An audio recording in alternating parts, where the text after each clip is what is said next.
Matt has been one of South Australia's longest standing pure coaches. The dude's not out there to compete. The dude is out there to make athletes that win fights. And so he considers his role to be a mastermind, to analyze things, to find weaknesses, to be able to present game plans to his fighters and to be able to offer them options on how they're going to achieve what they need to achieve.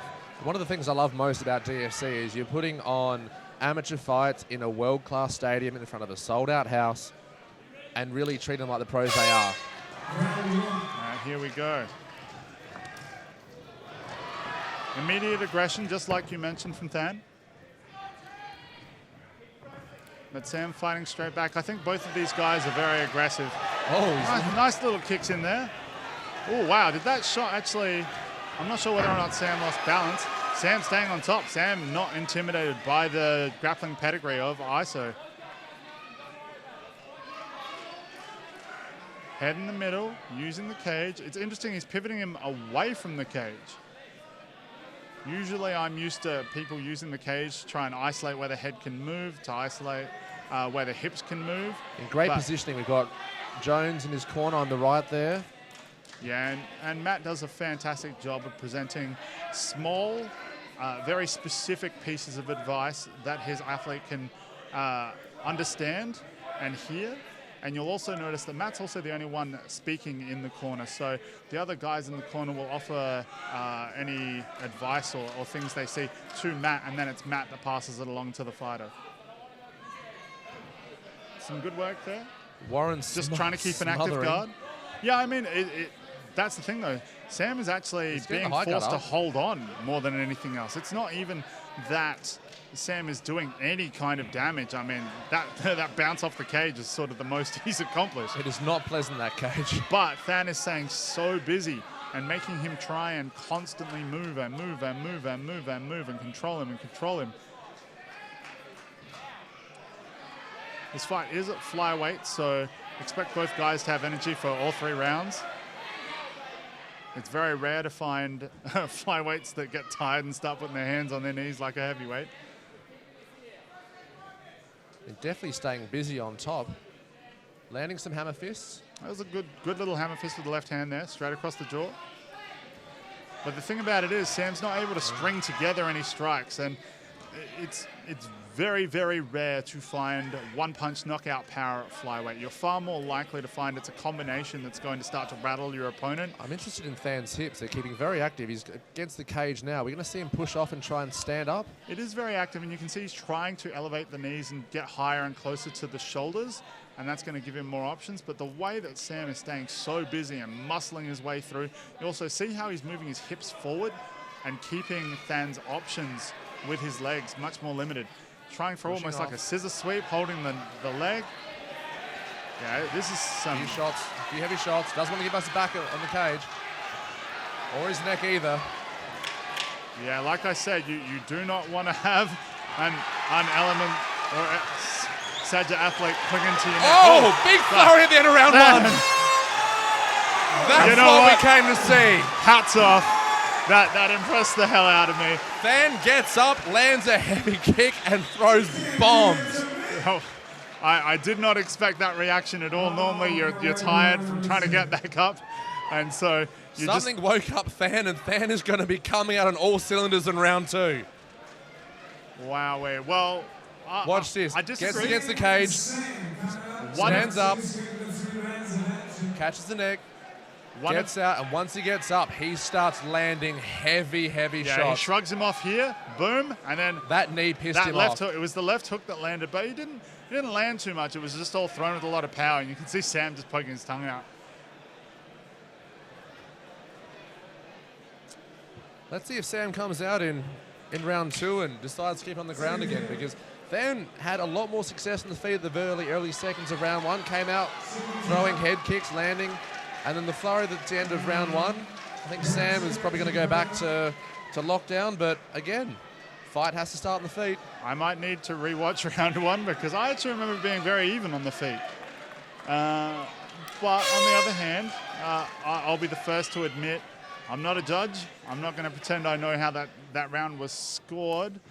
there was a lot of time on top for It's Sam. harder to pick up than a broken nose. You'd be surprised. It's actually pretty easy. You've got a lot of encouragement because it's full of blood and you're constantly blowing your nose. All right, nice little jab there. Good kick again. And both guys, you can see the advantage that I believe Sam had last time was that he got Than comfortable with a striking exchange back and forwards, back and forwards. Then he changed level like this. And he's got his hands clasped, so he's going for a ride. Boom. Heavy ride. Heavy hammer fist right off the bat. He is right in ISO's corner, though. Doesn't want to go get full mount here. He just locked Easy pass, straight through like a knife through butter. Now he's got him pressed up against that cage. He's got the left hand. I think he's going to try and get the left hand free and just throw over and over and over at the head.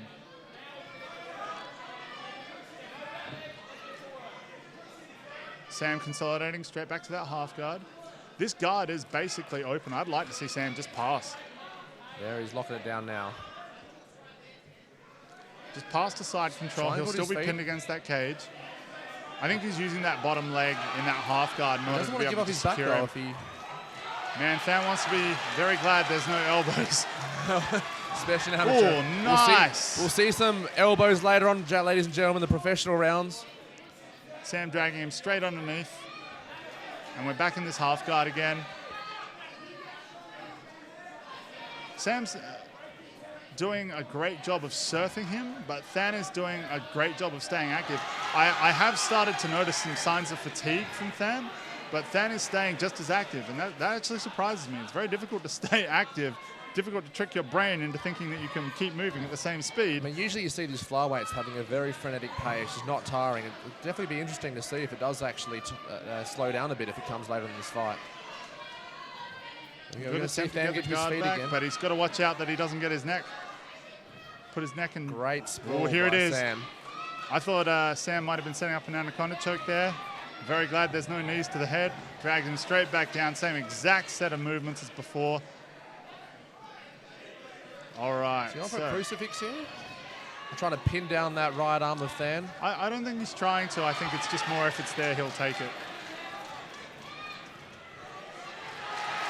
Than's still willing to just throw bombs.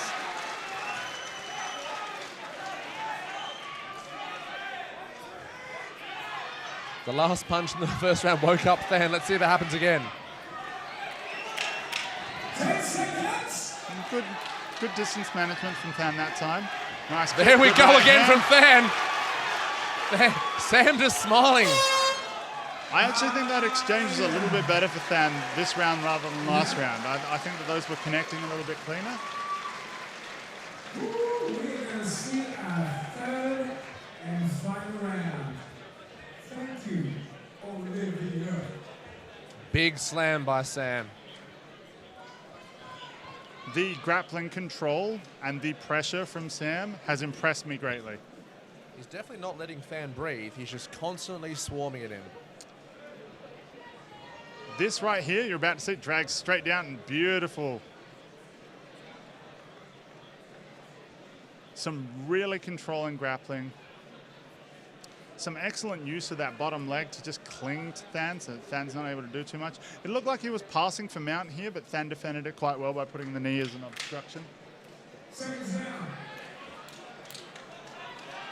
Seconds out. 5 hands, ladies and gentlemen. Third and final round. DFC8. Just looking at their posture right now, you can see Than is quite a lot more tired than Sam Warren. Sam looks fresh.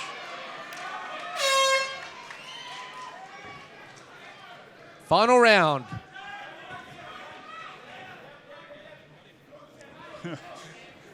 Big lunging left hook there.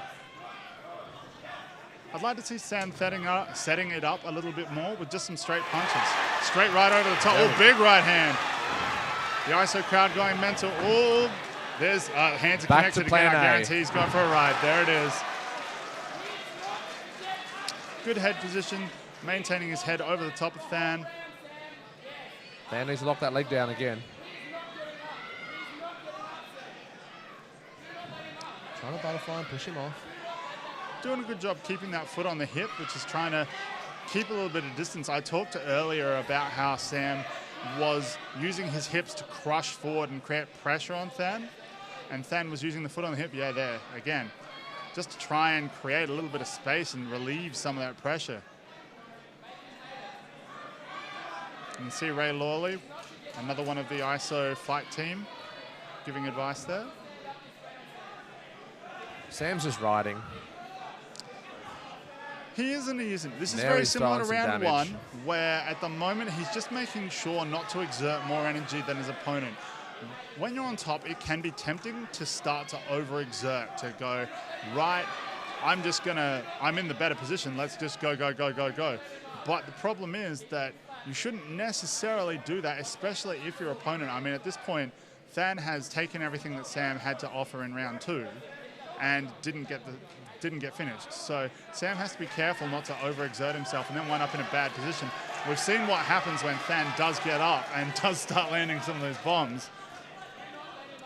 You know, I do believe that Sam is probably working his way towards a decision win here, but I don't believe it's necessarily the intent as much as he's not going to take risks to create opportunities. He doesn't need to. Good guard retention.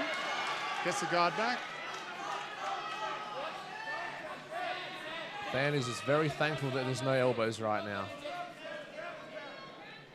Gould working the body.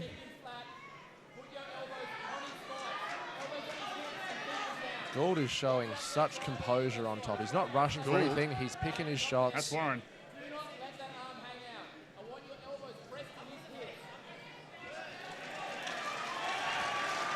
Now standing him back up. And this is where Than comes to life. Than thrives on this. Watch every single combo in his arsenal coming out right now, but Sam goes straight back into just pushing against the fence. Final seconds. I'm really impressed with the entries to the clincher and the takedown. Yeah. Great technical bout. Very, very impressing by Sam Warren, if it is another victory from him in the DFC cage. You called it earlier when you said you've got two guys of the pedigree of grappling that this could turn into just a grappling fest, and it really did. We got to see little small events of striking battles, but this fight was all on the ground. And the narrative of the fight is really just better. showcasing Sam's great BJJ skills, his control, his composure, and his really improved leaps and bounds from his last fight. Than is definitely someone we'll see again. I'm really impressed with his stand-up and his ability just to keep getting back to his feet, keep taking the fight to Sam, and really impressed the way that whenever he got in his fight, he was awoken and he just unleashed every single combo you can think of. Nice right hand over the top there on the highlight. He landed that left kick in every single round and landed it well. It's interesting because it felt like Than... No, sorry, I'll finish the thought after the decision. Ladies and gentlemen, give the boys a round of applause, please. This third bout of the evening, our winner by unanimous points decision comes way of red corner, Sam Warren. We will see Than again. That was exciting. Come on, give the boys a round of applause, please. Come on.